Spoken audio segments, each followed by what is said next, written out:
Assalamualaikum warahmatullahi wabarakatuh. Salam sejahtera bagi Waalaikumsalam. semua.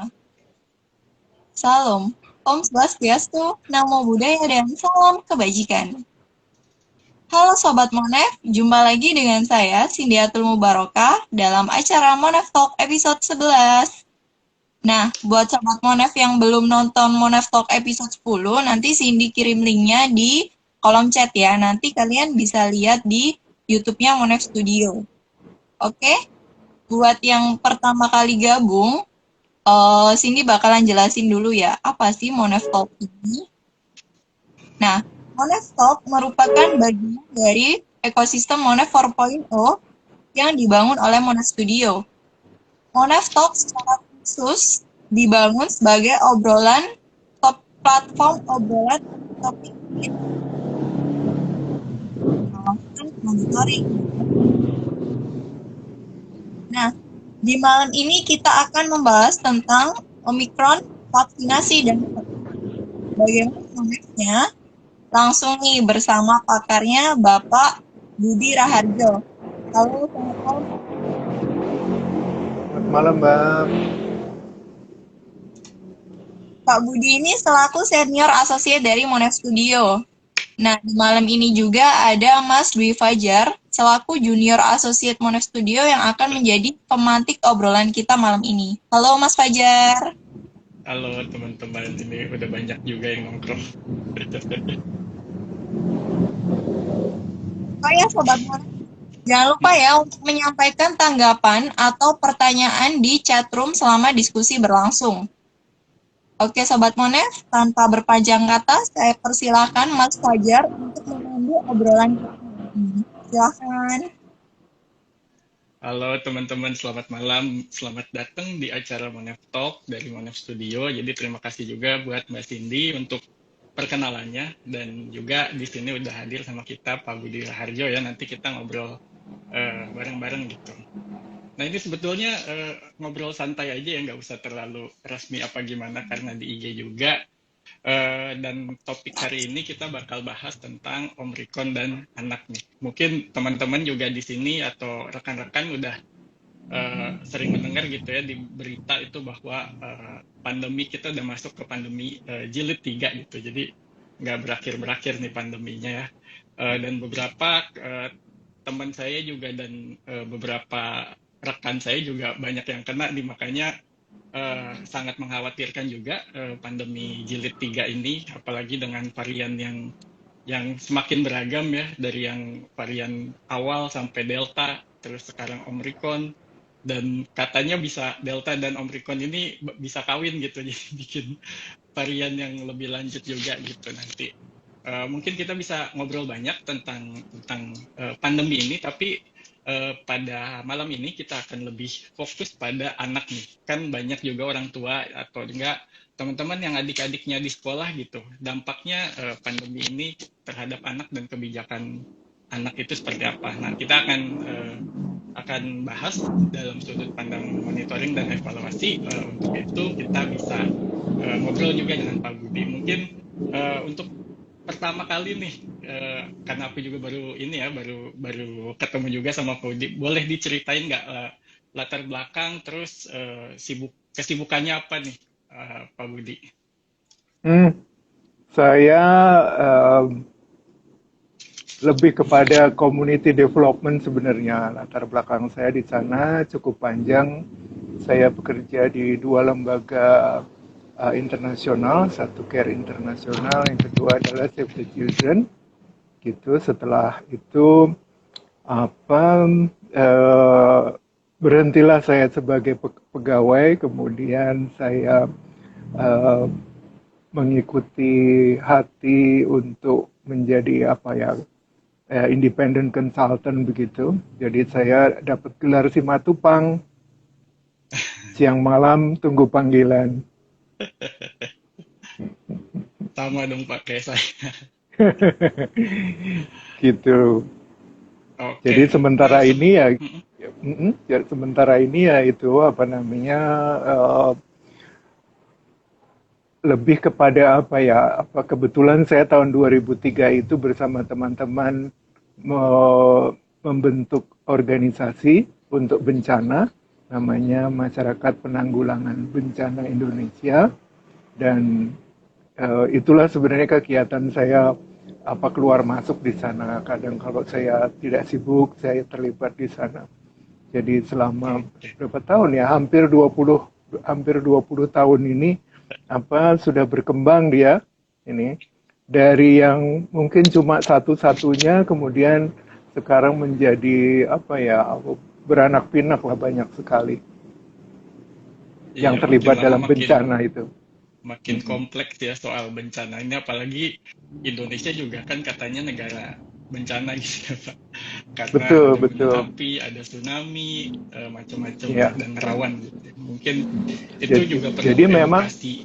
Memang, betul Mas, jadi memang bencana itu kan pada awalnya kita hanya fokus kepada bencana alam ya, natural disaster. Lama-lama kan sekarang, apalagi sekarang kita diuji dengan COVID-19 ini, jadi BNPB juga menjadi leading sektor di situ, karena itu menjadi bencana juga kan, bisa berpengaruh kepada ekonomi dan lain sebagainya. Oke, ya. Menarik sekali nih kalau ngomong-ngomong soal bencana, yang mana sedang kita alami semua ya. Pandemi ini kan sebetulnya bencana ya, yang sebetulnya udah terasa lebih dari 1,5 tahun, hampir 2 tahun ya Pak ini. Tapi sebelum ke topik bencana pandemi ini yang sedang kita alami, corona ini, boleh ceritakan nggak Pak Budi, awal mula nyemplung ke community development dan di Monef ini seperti apa waktu dulu? Tidak ini sih, lebih kepada galau saja. Dulu saya pegawai negeri, jadi saya hampir 10 tahun di pegawai negeri, kemudian saya lihat ada kesempatan begitu untuk bekerja di NGO yang lebih membumi waktu itu. Dan kalau di pegawai negeri itu lebih kebijakan ya, di atas saja gitu. Jadi penelitian atau kajian-kajian tapi tidak membumi gitu ininya. Nah, dengan NGO itu lebih membumi, jadi lebih bekerja dengan masyarakat begitu. Itu. Nah, suatu saat saya juga berpikir waktu itu lebih fokus kepada, kan kalau community development itu kan lebih kepada komunitas ya, satu desa, satu kabupaten gitu, satu kecamatan gitu. Tapi kan sasarannya tuh lebih kepada kecenderungannya orang dewasa lah ya, kalau diskusi segala macam. Nah, ada satu kesempatan kemudian saya diperkenalkan organisasi namanya Save the Children, kemudian saya bergabung di sana karena saya melihat bahwa pembangunan ini kan sebenarnya untuk masa depan generasi kan. Jadi it's all about children gitu pembangunan ini. Gitu. Jadi saya mencoba bergabung di sana. Begitulah kira-kira ininya. Jadi menarik nih. Iya betul. Ngomong-ngomong soal children kan berarti pas banget nih Pak sama topik kita hari ini nih ya, pandemi dan juga anak nih. Kita langsung mungkin diskusi soal anak-anak gitu. Selama pandemi ini sebetulnya menurut Pak Budi, kebijakan yang nyerempet ke anak ini, Pak Budi melihatnya seperti apa? Apakah apa yang sudah baik dan apa yang menurut Pak Budi masih butuh perbaikan gitu? Baik Mas Fajar. Jadi sebelum masuk ke sana saya ingin cerita sedikit latar belakang mengenai hak anaknya ya. Secara hukum kan Indonesia ini berpangku berdasarkan pada Konvensi Hak Anak. Jadi itu kan tahun 89 ya, tahun 90 kemudian tahun 89 itu ditandatangani di sana di New York, kemudian tahun 90 diratifikasi, Indonesia meratifikasi gitu. Nah, begitu Indonesia meratifikasi, kemudian itu negara itu menjadi duty bearer. Jadi penanggung jawab dia harus mewujudkan hak anak di Indonesia tanpa diskriminasi. Jadi semua anak yang ada di Indonesia entah itu anaknya orang asing atau orang lokal atau orang indigenous people gitu, harus dipenuhi haknya. Nah, sifatnya itu kalau di KHA itu Konvensi Hak Anak, atau di bahasa Inggrisnya United Nations Convention on the Right of the Children, itu hubungannya adalah negara dan anak, negara sebagai duty bearer, kemudian anak itu sebagai right holder. Jadi dia harus memperoleh haknya. Negara harus memberikannya. Nah, itulah. Nah, hampir di setiap, kalau di KHA itu selalu bilangnya state country responsible for gitu. Jadi semuanya adalah negara wajib melakukan apa begitu. Jadi hubungannya itu. Jadi negara memberikan mewujudkan hak, dan anak-anak itu menikmati haknya.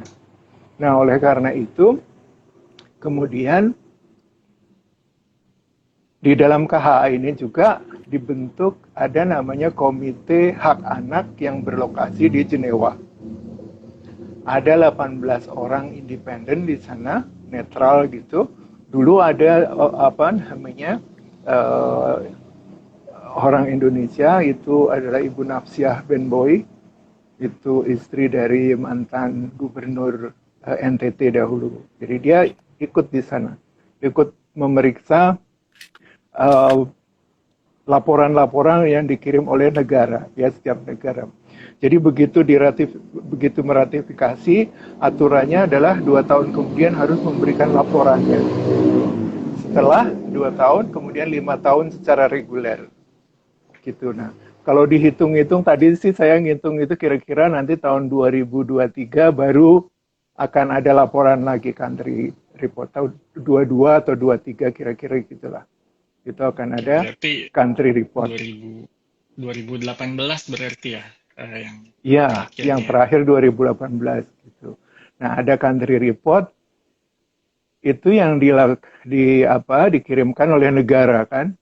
Nah, civil society diperbolehkan juga yang namanya adalah complementary report yang dikirimkan oleh civil society. Jadi civil society juga boleh mengirimkan sebenarnya sejauh mana perwujudan hak anak ini dipenuhi gitu.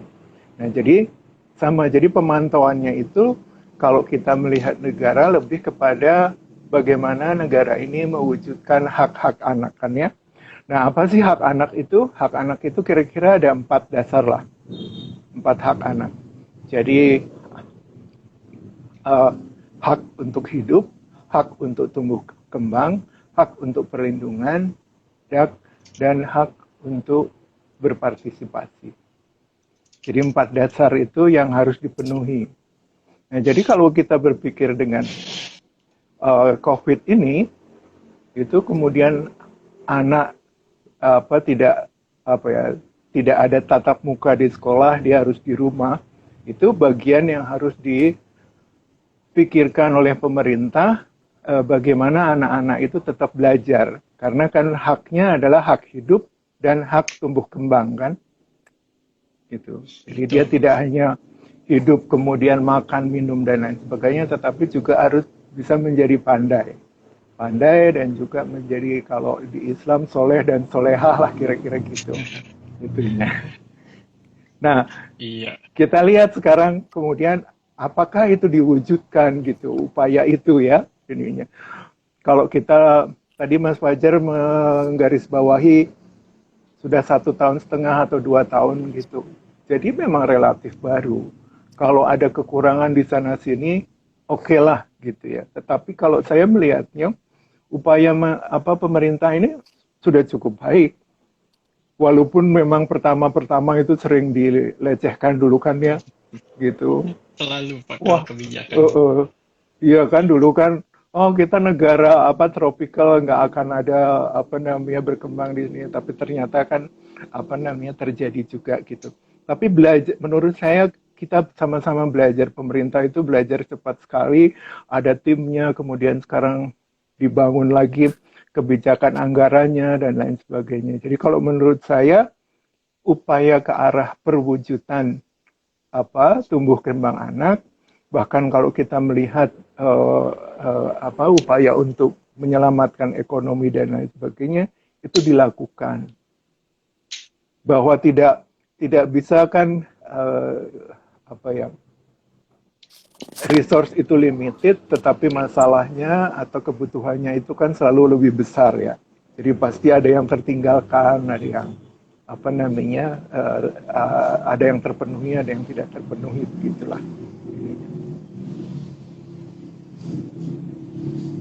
Gitu Mas Oke, Fajar. terima kasih. Iya, menarik sekali nih tadi soal hak anak ya, yang mungkin banyak banyak orang juga yang belum belum paham dan juga mengerti gitu, khususnya di Indonesia. Kalau dari Pak Mm-mm. Budi sendiri melihatnya, balik lagi ke hak anak tadi, sebetulnya udah terimplementasikan dengan baik atau masih banyak sih masyarakat yang belum belum paham gitu bahwa anak itu punya 4 hak dasar itu. Banyak sekali kalau kita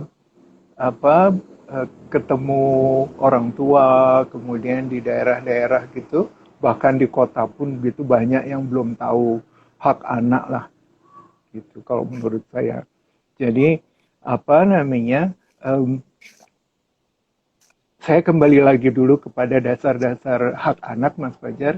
Jadi ada 4 prinsip yang harus diterapkan di dalam perwujudan hak anak tadi.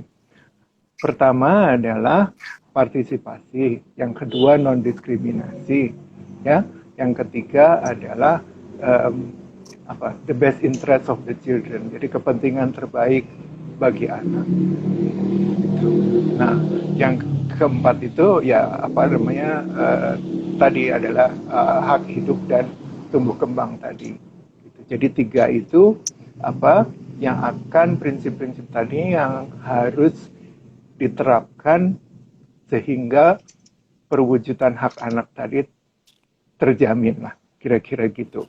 Nah, yang menarik sebenarnya adalah the best interest of the children tadi, kepentingan terbaik bagi anak. Jadi di situ kalau kita baca di KHA-nya itu, bahkan di Undang-Undang 23 2002 itu sebenarnya bahwa setiap langkah kita itu harus selalu mempertimbangkan apa efeknya kepada anak. Apakah kebijakan yang dikeluarkan ini akan berdampak buruk kepada kehidupan anak? Apakah kebijakan ini berdampak buruk pada pendidikan anak? Itu yang sebenarnya harus dilakukan oleh setiap orang, bahkan oleh negara, gitu Mas. Jadi sangat terkait gitu. Jadi tidak sendiri sebenarnya. Gitu. Jadi misalnya saja karena sekarang banyak juga gempa, kemudian kemarin itu ada hari disabilitas gitu ya. Nah, jadi kebijakan misalnya bagaimana gedung didesain ini agar orang-orang disabilitas atau anak disabilitas itu bisa menikmati juga gitu. Jadi kalau ada mall besar sekali tetapi tidak ada gitu ya, iya betul. Gitu. Kalau anak pakai kruk atau pakai kursi roda gitu, dia nggak bisa ke mall dia karena susah sekali naik tangganya. Jadi semuanya harus dipertimbangkan itu. Jadi desain-desain itu juga harus selalu dipertimbangkan. Itu Mas Fajar. Nah, kalau terkait dengan Omicron ini, tadi saya singgung sedikit, memang masih 1,5 tahun, 2 tahun tidak bisa kita lihat dampak yang segera ya, perwujudan hak yang dengan segera. Tetapi kalau saya melihatnya upaya-upaya itu sudah dilakukan gitu. Yang memang agak tergopoh-gopoh menurut saya ya. Kan kalau kita melihat anak lah, anggaplah pendidikan dulu ya Mas Fajar ya. Pendidikan itu anak yang tadinya diserahkan 100% oleh orang tuanya kepada sekolahan. sekolah desain ya, kepada sekolahan. itu selalu jadi ini. Kemudian sekarang dikembalikan lagi kepada orang tua, gitu. Ya ini yang kemudian apa? Menurut saya masih ada gap di sana, karena orang tua itu juga, pelajaran ini saya nggak tahu dulu waktu sekolah SD nggak ada lagi gini-ginian gitu misalnya. Jadi ilmu pengetahuan juga bertambah berkembang dengan pesat gitu. Orang tua juga ya ini kayak saya tadi aja kan setting ini kan juga masih ketandapan ya kalau nggak diajarin Mbak Cindy gitu. Jadi ada apa gap di antar generasi lah gitu ya kalau menurut saya. Jadi kalau kita lihat gap pasti ada gapnya. Nah itu yang kalau menurut saya dari sudut pendidikan orang tua ini belum tersentuh nih gitu. Ngajarin bagaimana caranya ya, kalau kita buka Google ada aja sih ya cara-cara itu ya. Tapi kan tidak semua akses kepada internet ini dimiliki oleh setiap orang tua gitu. Jadi pasti ada yang ketinggalan ininya ilmu pengetahuannya. Gitu Mas Fajar. Nge-lag. Nggak kedengeran nih Mas Fajar. Ya, suaranya.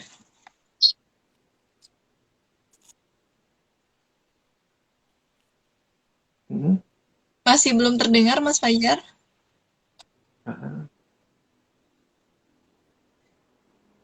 Oke, Mas Fajar freezing.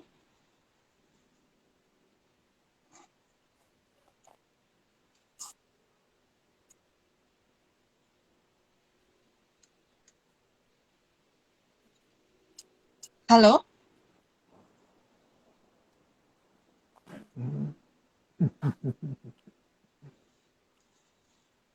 Nah, ini kan contoh ya.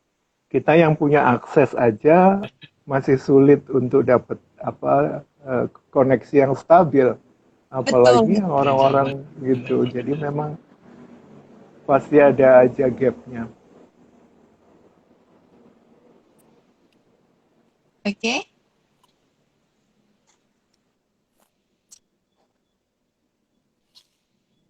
Belum kedengeran Mas Fajar.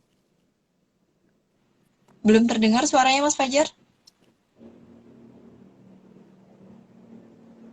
Mungkin bisa dilepas headsetnya kali ya.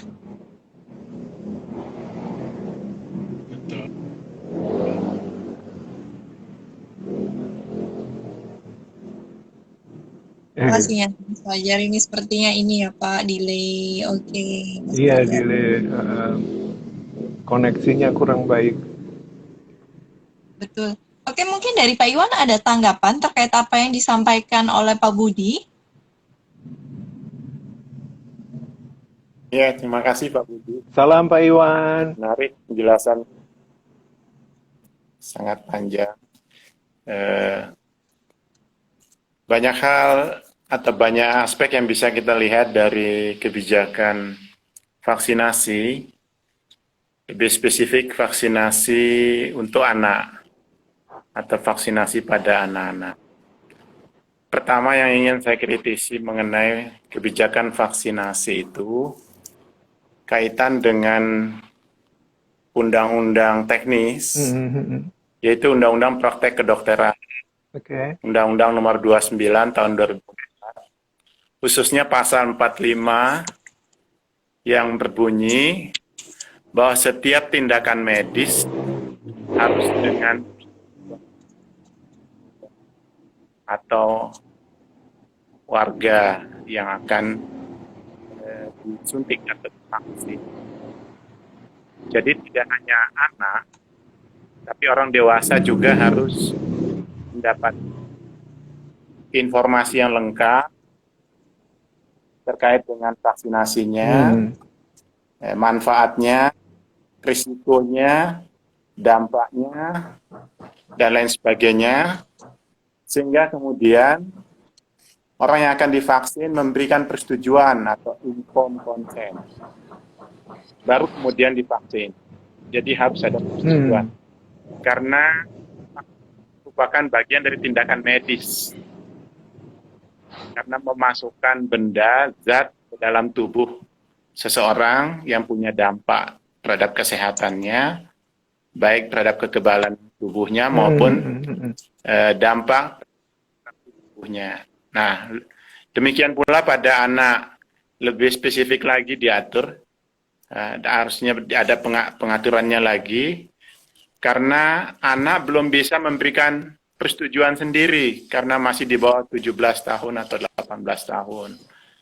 Nah, tugas orang dewasa atau pemerintah harus memberikan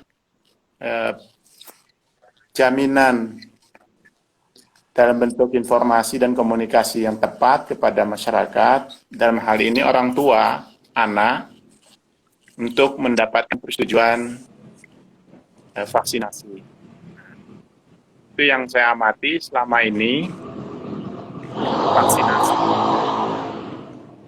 akan mengejar target herd immunity, dipaksakan bahkan menggunakan koersif negara seperti polisi, TNI, dan satuan-satuan keamanan. Nah, padahal vaksinasi adalah tindakan medis yang harus mendapat persetujuan dari orang yang bersangkutan, orang yang akan divaksin. Apakah dia vaksin atau menolak. Nah, tapi belakangan ada kebijakan berikutnya yang disesuaikan dengan pertimbangan medis bahwa seseorang yang sebelum divaksin harus dalam kondisi fit atau sehat. Misalnya tensi darahnya, kemudian apakah komorbid dan sebagainya. Nah, demikian pula pada anak lebih menantang lagi kasusnya, karena anak harus diberikan informasi yang tepat tentang vaksin, nah, meskipun anak belum bisa memberikan persetujuan mau atau tidak mau divaksin. Itu tergantung dari kebijakan orang tuanya, pertimbangan orang tuanya, dan orang tuanya juga setelah mendapatkan informasi yang lengkap melalui diskusi dan penjelasan yang panjang dari pelaksana vaksinasi. Sementara itu yang saya tanggapi, karena ini ada implikasinya terhadap hukum ya. Misalnya di dalam KUHP itu ada diatur mengenai pemaksaan terhadap tindakan medis, sama dengan penganiayaan. Jadi dipaksakan anak atau seorang dewasa juga dipaksakan untuk dilakukan tindakan medis, ya, walaupun tidak merusak tubuhnya, jaringan tubuhnya, tapi dengan memasukkan benda ke dalam tubuhnya, dengan memaksakannya, itu termasuk pasal penganiayaan 351 KUHP. Nah, sebelum jauh timbul persoalan terkait dengan ini, ada baiknya menghadapi varian Omikron COVID-19 ini, pemerintah lebih efektif dan lebih gencar memberikan pemahaman tentang vaksinasi dan juga tentang COVID-19 dengan tepat dan baik kepada masyarakat, karena anak juga bagian dari masyarakat yang harus mendapat informasi yang lengkap. Sementara itu dulu. Oke, suara saya sudah terdengar? Sudah, Mas. Sudah ada, Mas. Udah kedengaran ya? Ya. Maaf tadi biasa sinyal Ya, nge-lag ya. Mungkin ini sudah mungkin buat teman-teman yang lain juga kalau ada pertanyaan bisa langsung chat aja di kolom pertanyaan. Topiknya malam ini tentang pandemi jilid 3 Omikron dan juga hak anak ya, terutama karena sekarang juga mungkin lagi ribut-ribut gitu soal PTM dan juga vaksinasi anak. Menurut Pak Budi ini seperti apa nih pelaksanaan vaksinasi untuk anak? Pertanyaannya nggak kurang jelas, Mas. Putus-putus. Ya.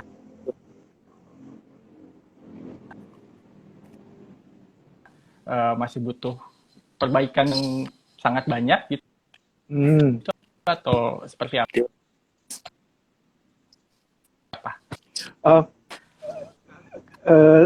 Saya ini nyambung dengan Pak Iwan tadi ya ininya. Jadi memang betul di dalam hak anak juga itu ada, kalau bahasa Inggrisnya sih hak partisipasi ya, tapi hak untuk, sebenarnya dalam bahasa Indonesia agak panjang, hak untuk menyatakan pendapat dan pandangan. Jadi partisipasi itu bukan ikutan gitu ya, tapi suaranya didengarkan gitu. Jadi memang di dalam hak anak itu juga anak harus didengar pendapatnya, terutama pada tindakan-tindakan atau kalau pemerintah atau siapapun orang tua membuat kebijakan, membuat tindakan yang berakibat terhadap nyawa anak tersebut. Gitu. Jadi betul sekali Pak Iwan bahwa memang anak-anak harus diberitahu sebelum dilakukan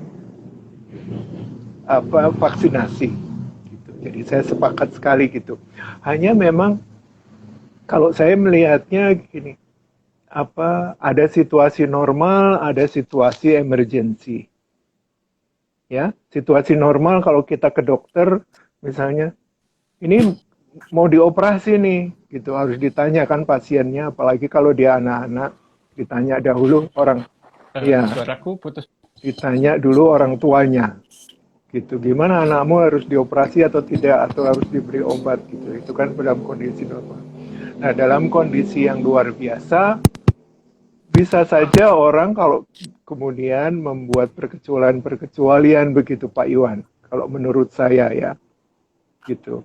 Ya life saving, Pak. Ya. Kalau kasusnya life saving, ya betul. Gitu. Kita tanpa persetujuan pasien atau warga atau masyarakat atau orang tua betul.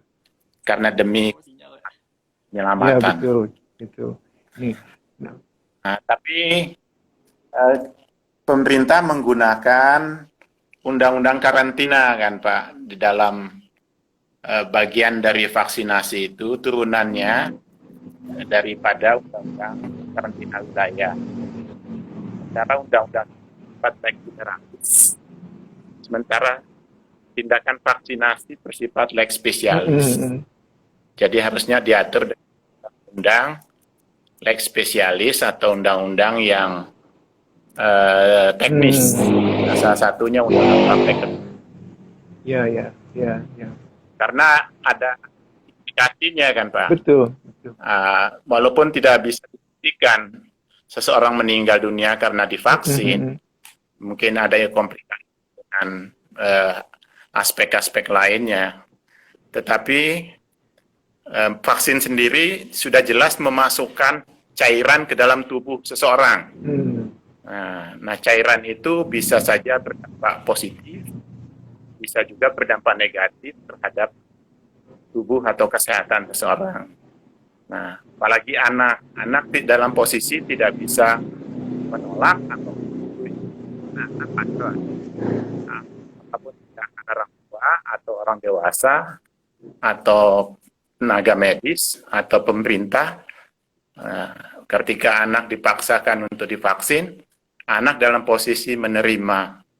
Nah, tugas kita lah memperbaiki kebijakannya dan harus lebih menjamin partisipasi anak, yang menjamin kesehatan anak, menjamin tidak ada dampak samping yang berakibat fatal pada anak. Ya, betul Pak, betul. Ya. Saya kira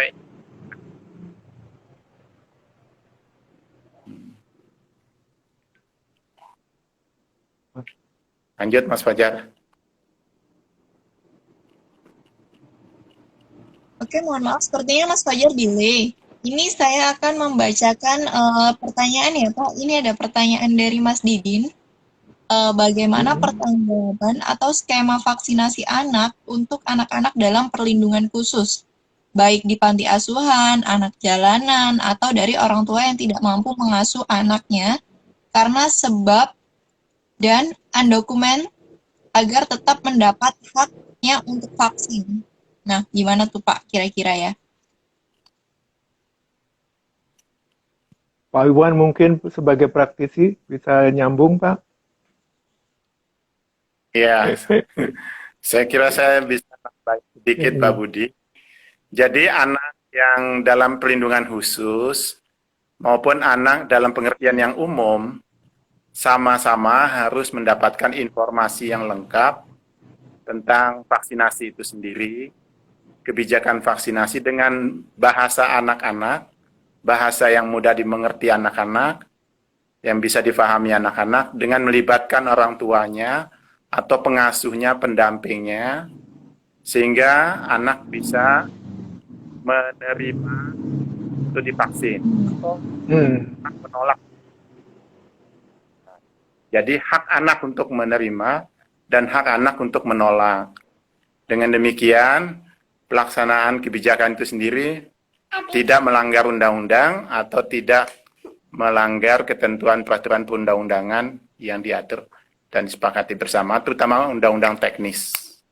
Saya kira itu sementara Pak Budi. Jadi anak yang dalam perlindungan khusus maupun anak secara umum sama harus mendapatkan persetujuan dan informasi yang lengkap dengan pemahaman anak-anak. Iya. Ya memang kalau saya tambahkan, memang harus ada upaya berbeda ya kepada anak-anak yang memiliki perbedaan tadi dalam perlindungan khusus, misalnya dia di dalam panti asuhan dan lain sebagainya, karena harus kalau kita berbicara semua anak harus memperoleh vaksinasi secara benar gitu, mereka harus disasar dengan benar kan, karena mereka tidak mereka dalam pengasuhan bukan orang tuanya. Jadi harus ada upaya yang lebih gitu. Kalau Pak Iwan tadi menyampaikan harus ada informasi-informasi yang ramah anak-anak bisa memahaminya sendiri gitu, tetapi juga orang dewasa sebagai wali dari anak-anak itu juga harus memperoleh informasi yang dengan benar.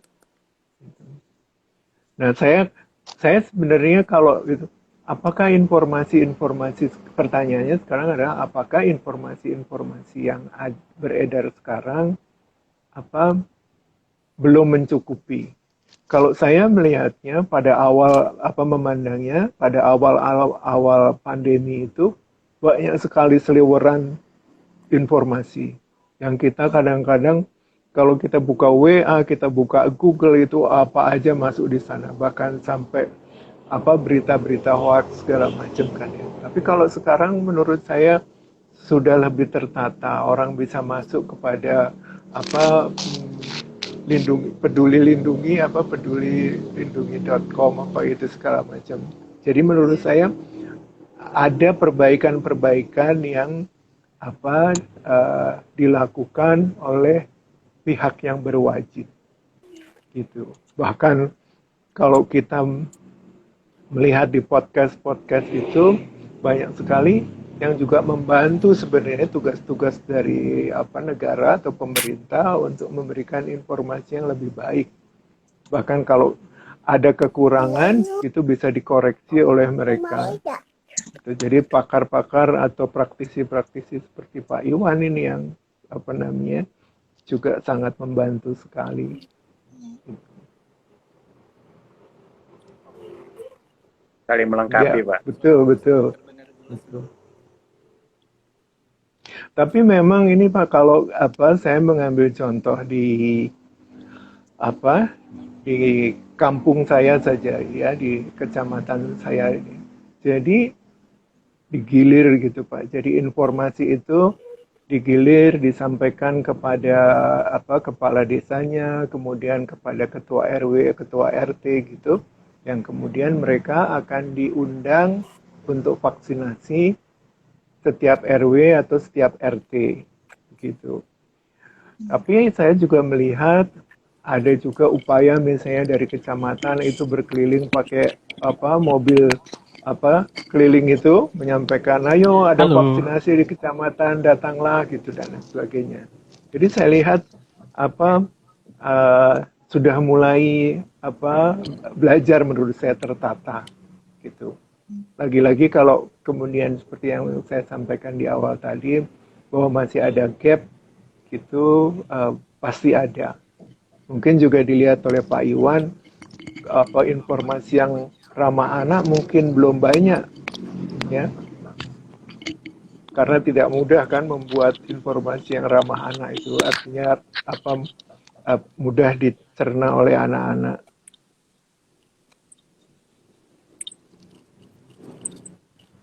Ya, benar Pak. Ya, benar. Jadi beberapa aspek harus diperhatikan. Di antaranya yang saya sampaikan tadi, aspek legal artinya aspek hukum, mematuhi ketentuan perundang-undangan, dan tidak timbul sengketa atau masalah yang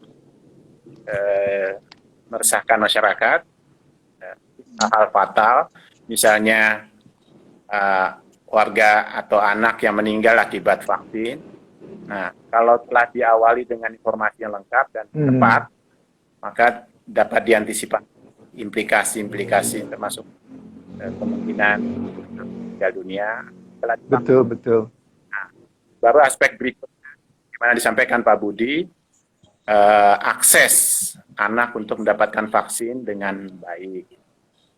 Kemudian vaksinasi yang ramah anak, artinya vaksin yang memberikan kemudahan bagi setiap anak, membuat anak nyaman, senang menerima, kemudian tidak tertekan, tidak sedih, tidak takut, tidak cemas, sehingga anak menerima vaksin dengan senang hati, dan juga para petugas vaksinasi juga menyelenggarakan vaksinasinya dengan baik dan tenang, dan ketersediaan vaksinnya juga yang cukup dan baik, sehingga seluruh aspek kegiatan vaksinasi itu khususnya buat anak berjalan dengan baik dan tepat. Betul. Ya. Saya kira semua aspek. Betul Pak, betul. Pengalaman saya saja Pak. Jadi waktu saya divaksinasi itu lokasinya itu di RPTA Pak.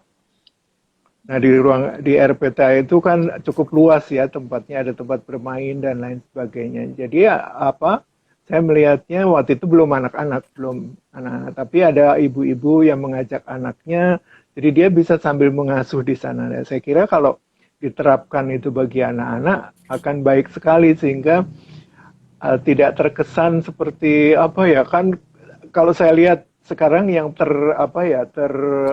tersiar itu kan seperti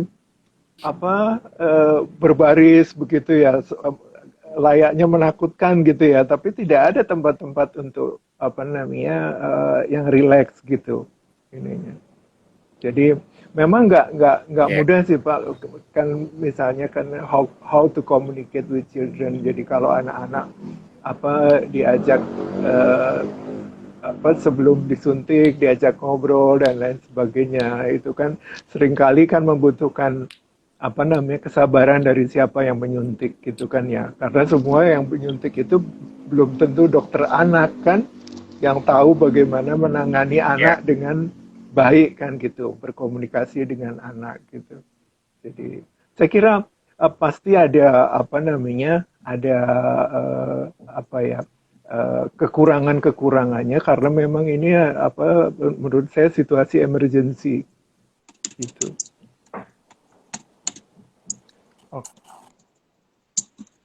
Silakan Mas Fajar. Nge-lag lagi nih Mas Fajar nih.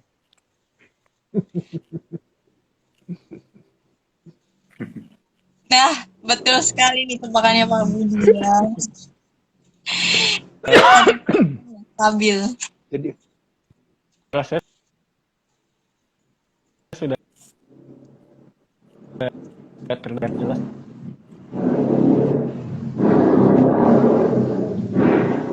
Maaf, Mas Fajar ada nge-free. ada pertanyaan lain, Mbak Cindy? Iya Pak, ini ada pertanyaan dari Mas Nailul Farih nih, Sudah ya, terkait harusnya. Omikron katanya dapat mengurangi efektivitas vaksin. Namun kenapa PTM tidak segera dihentikan? Masih putus-putus nggak sih Pak? Kayaknya PTM ini yang itu ya, tatap muka ya, pendidik. Ya, iya, pendidikan iya, iya. pelajaran tatap muka.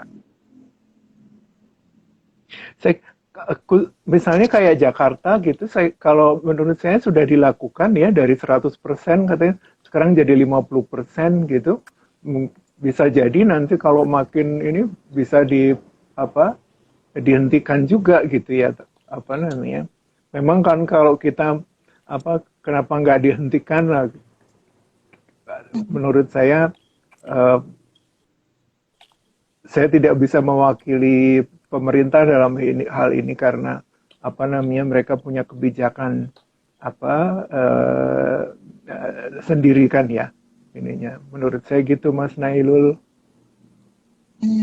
Oke, baik, terima kasih. Nah, mohon izin Pak, ini ada pertanyaan lagi. Apabila anak tersebut divaksin terus meninggal dunia dan ternyata penyebab meninggalnya habis divaksin, apakah ada tanggung jawab negara terkait hal tersebut? Nah, itu tadi yang saya maksud tadi itu. Kalau keluarganya menuntut, negara harus dihukum. Bisa dipersalahkan kalau terbukti di pengadilan. Jadi misalnya sebelum divaksin tidak diberikan informasi yang lengkap dan benar, kemudian dipaksa untuk divaksin dan setelah divaksin meninggal dunia. Nah, sepanjang bisa dibuktikan secara hukum, outputnya kan sudah kelihatan meninggal dunia, fakta hukum itu kan meninggal dunia. Nah, apabila fakta-fakta hukum lainnya mendukung, misalnya tidak ada informasi yang baik, informasi yang lengkap, kemudian pelaksanaan vaksinasinya sendiri dipaksakan, anaknya dalam keadaan demam atau kurang sehat, nah, maka negara bisa dianggap bersalah. Nah, bisa secara perdata memberikan ganti rugi kepada keluarga korban, keluarga anaknya. Jadi kira seperti itu. Bisa digugat sengketa medis nanti. Oke, baik. Nah, bagaimana pertanggungjawaban atau skema vaksinasi anak yang anak-anaknya dalam perlindungan khusus, baik di panti asuhan, anak jalanan? Oh, tadi sudah dijelaskan untuk pertanyaan ini ya. Sudah Mas Cindy itu. Kan Pak Iwan yang tadi menjelaskan semuanya sama karena harus di-treat yang sama ya. Karena mereka semua adalah anak-anak yang punya hak untuk dilindungi dari segala macam penyakit kan. Jadi harus cuma tadi saya tambahkan memang untuk menjaring anak-anak yang dalam perlindungan khusus misalnya kayak anak jalanan gitu, itu harus punya effort tertentu kan, karena anak jalanan itu kan tidak tahu tempat tinggalnya kadang-kadang kan gitu ya ininya. Tapi menurut saya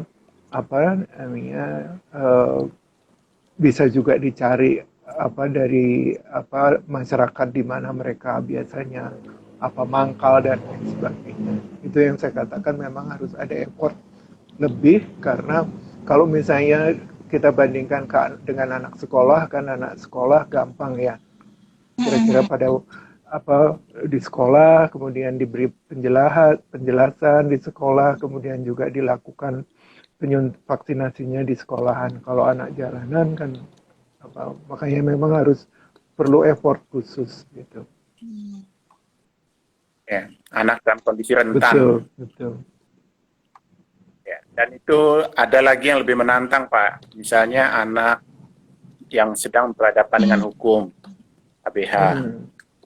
Nah, itu baik juvenile delinquency maupun criminal delinquency, anak nakal ataupun anak jahat. Nah, itu spesifik lagi pendekatannya. Tapi kerangka pikirnya sama, yaitu harus diberikan informasi yang tepat dan lengkap mengenai vaksinasinya, cara vaksinasinya, dampak vaksinasinya, manfaatnya, risikonya, sampai kemudian karena anak belum bisa memberikan persetujuan, karena anak masih di bawah 18 tahun, belum bisa memberikan persetujuan atau penolakan. Maka nanti pihak perwaliannya atau pengasuhnya, pendampingnya yang akan memberikan persetujuan. Nah, kalau sudah melewati proses itu, maka pelaksanaan vaksinasi sah menurut hukum. Bebas. Bebas dari. Tapi kalau tidak proses itu, jadi dampak yang tadi mana ada.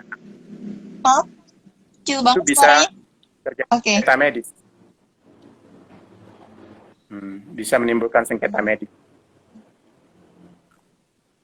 Kalau tidak mengikuti proses pemberian informasi yang lengkap dan tepat, atau tidak melalui proses informed consent, istilahnya dalam dunia kedokteran.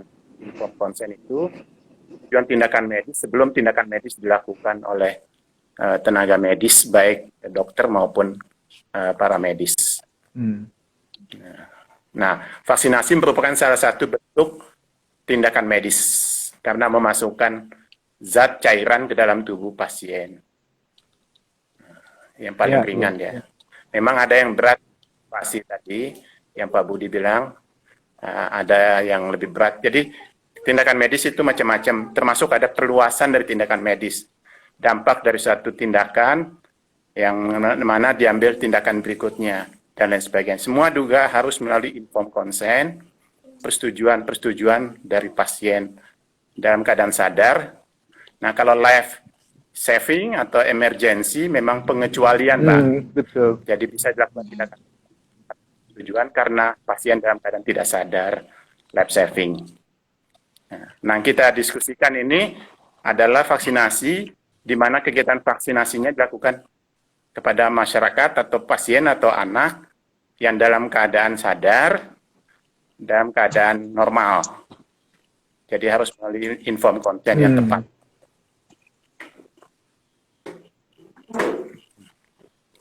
Saya kira itu. Ya.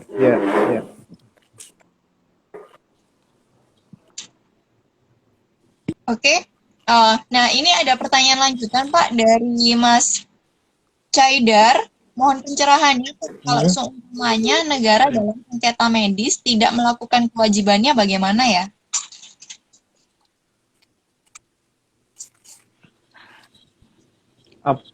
Oke. Saya kira penjelasan Pak Iwan tadi, artinya kalau memang di dalam pengadilan ditentukan bahwa ada kesalahan pada pihak yang memberikan vaksin, kan kemudian negara yang akan menanggung seluruhnya gitu kalau menurut saya. Tapi kalau misalnya mungkin bisa Pak Iwan, kalau malpraktek itu kesalahannya pada yang menyuntik vaksin atau negara, Pak? Ya, kalau malpraktek itu kesalahan praktek yang fatal yang dilakukan oleh tenaga medis. Kalau itu dana, bisa juga perdana. Jadi kalau malpraktek itu dia memang suatu tindakan yang salah. Misalnya pasien diamputasi satu jarinya akibat kecelakaan, tapi dokter melakukan amputasi jari atau 3 jari, maka malprakteknya itu jelas, amputasinya dilakukan perluasan. Tapi biasanya kan atau Pak Iwan, pasien Maaf Pak Iwan, biasanya kan yang menanggung itu kan misalnya kalau rumah sakitnya yang menanggung kan ya ininya. Ya, Kan gitu ininya. ya, Jadi ke dalam hal ini kalau misalnya ya kalau berdasar kalau vaksinasi ini ya apa bisa dibebankan kepada negara kalau gitu ya Pak Iwan ya. ya ada penanggung jawabnya Pak. Jadi setiap eh, level vaksinasi itu ada penanggung jawabnya. Kemudian juga ada SOP-nya, standar operasi prosedurnya. Nah, jadi nanti penuhi semua ya, standar profesinya. Benar nggak yang melakukan vaksinasi ada tenaga medis, perawat, dan atau dokter atau mereka yang dilatih sebagai tenaga medis. Ya. Nah, kalau sudah terpenuhi standar profesinya, memenuhi standar operasional prosedurnya, maka dilihat lagi fakta hukum lainnya, dampak dari vaksinasi itu. Jadi banyak implikasinya Pak, karena itu pemerintah tidak boleh asal-asalan dalam penyelenggaraan kebijakan vaksinasi ini, karena banyak implikasi terhadap kehidupan sosial, kesehatan, dan kehidupan masyarakat secara umum. Nah, jadi kalau saya tadi menekankan pentingnya informed consent yang baik dan tepat, tapi lebih jauh juga pemerintah harus memenuhi standar operasi prosedur dalam praktek pelaksanaannya di lapangan. Iya, iya, iya. Jadi dia bukan malpraktek, karena malpraktek lebih diatur sendiri di dalam ketentuan perundang-undangan. Ya. Dia hanya terkait dengan informed consent, persetujuan dan penolakan pasien. Nah.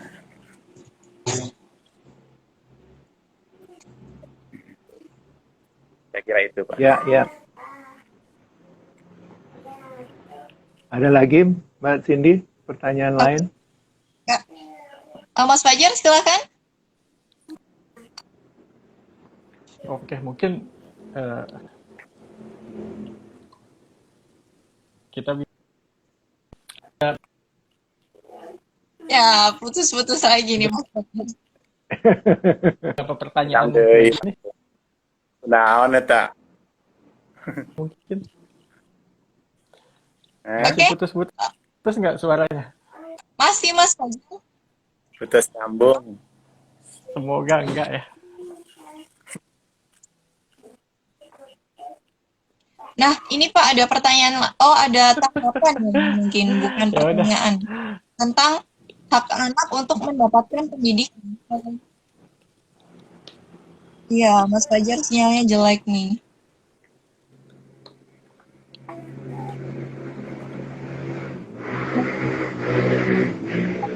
Dari hak anak untuk mendapatkan pendidikan.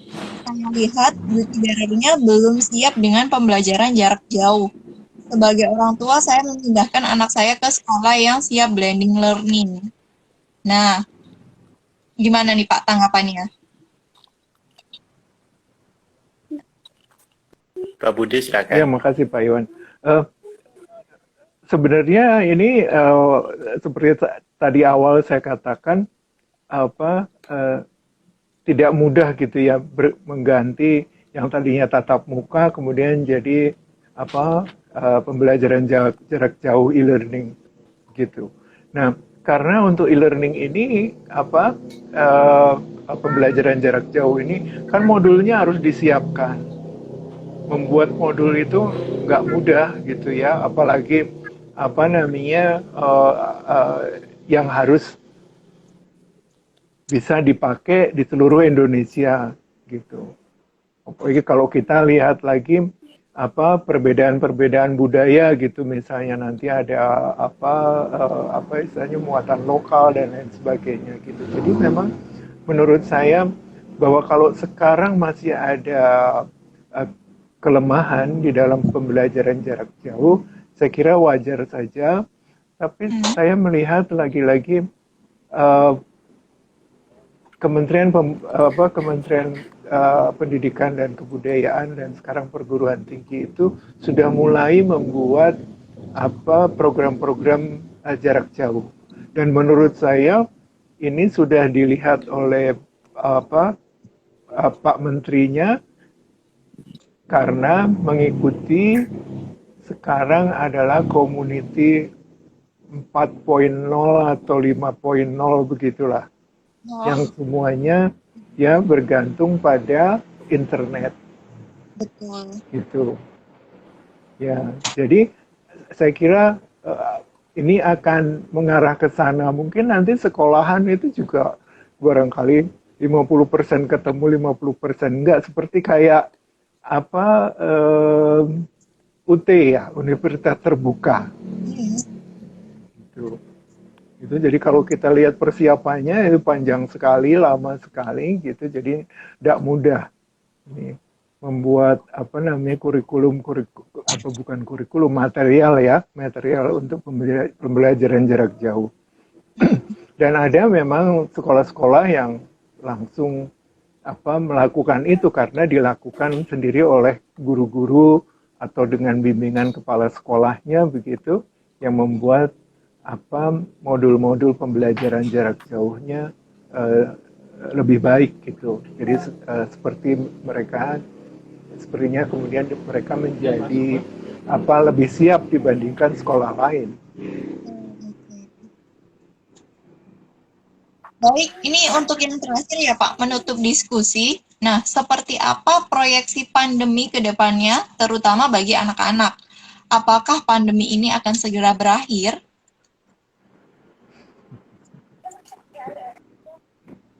Hanya Tuhan Mbak yang tahu.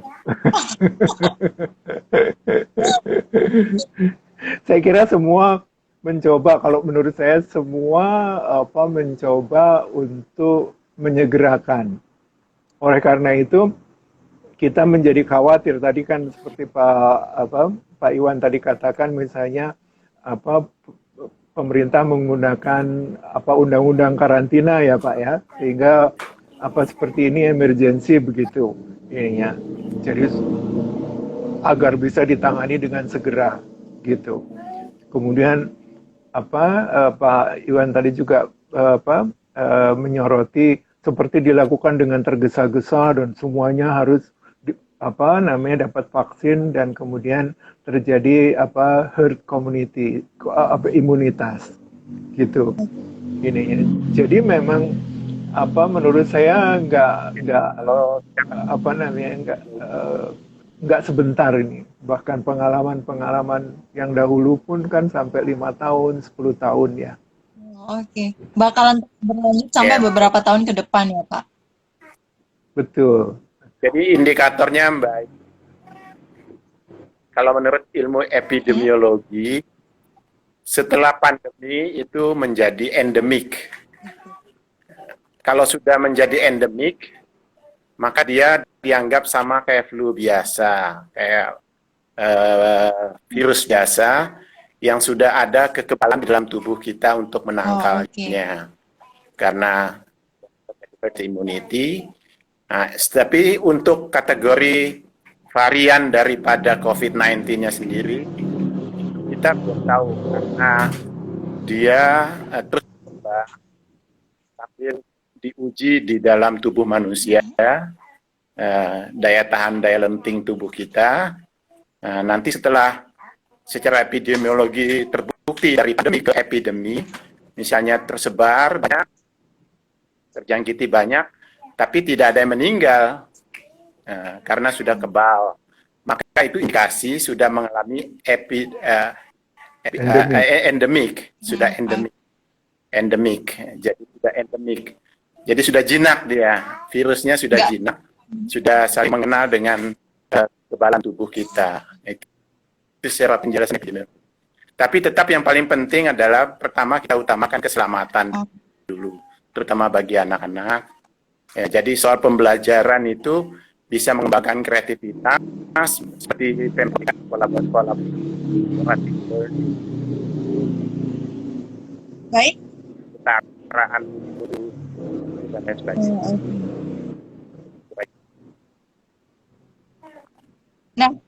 Baik, nggak kerasa ya Pak Budi, Pak Iwan, Mas Fajar, diskusi kita udah lebih dari sejam. Oh ya, udah sejam ya. Iya, Ngobrol aja. terima kasih banyak untuk Pak Budi, Pak Iwan atas sharing ilmu dan inspirasinya. Insya Allah bermanfaat ya untuk kita semua. Cindy, Mas Fajar. Terima kasih Ya. Mas Fajar, Pak Iwan, Mbak Cindy. Oke, ya. Makasih Pak. Untuk Sobat Monef yang tidak jelas tentang diskusi atau konsep-konsep Monef yang dijelaskan oleh pembicara tadi, silahkan download aplikasi Monef 4.0. Dan linknya nanti aku share di kolom komen ya. Nah, untuk pembelajaran tentang hari ini, apa itu pembangunan dan bagaimana mengkritisinya dalam kerangka Monef. Oke Sobat Monef, sampai di sini dulu diskusi kita malam hari ini. Cukup produktif ya. Terima kasih, kurang lebihnya mohon maaf. Terima kasih banyak Pak Budi, Pak Iwan, dan Mas Fajar. Menarik Sama sekali. Mbak Cindy. Sama. Kurang lebihnya mohon maaf. Wassalamualaikum warahmatullahi wabarakatuh. Waalaikumsalam. Waalaikumsalam.